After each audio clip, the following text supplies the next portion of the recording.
what do we need in society right now? Because this is, I think, a turning point in society. I think it's a very tough time for young people.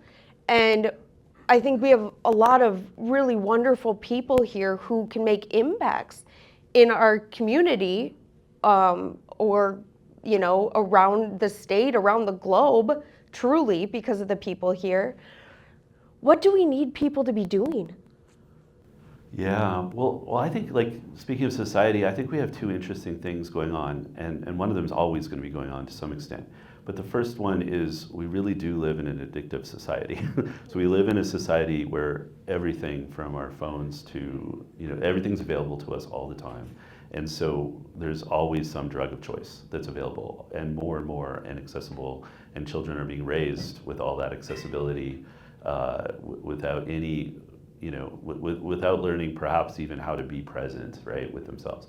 So that's happening. But there's another thing happening that maybe has always been happening, and that is there is a deep yearning in the human heart for God. There is a deep yearning for transcendence. There's a deep yearning for something more than the physical, and that's what makes us human. That what makes us human, what differentiates us from other animals, is that we can be creative. We can be alive. We can, you know, we can be connected to something beyond ourselves. Our consciousness is so expansive.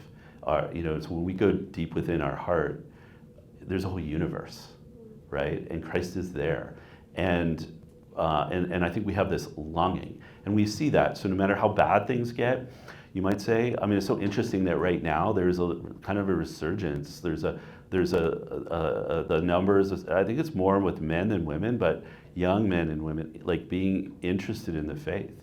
Maybe they're learning about it online and all that, but it's like we know that's what we need deep down.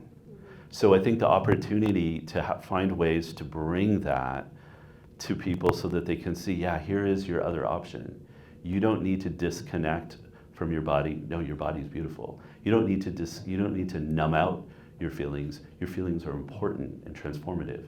Like, there's options, and that's why I'm excited about Elijah Institute, what we're doing here, because we're trying to train Catholic therapists, or any therapist really, to work, you know, from the richness of the faith, and to how to properly, effectively, ethically, and all that integrate it so that we can bring that to the world.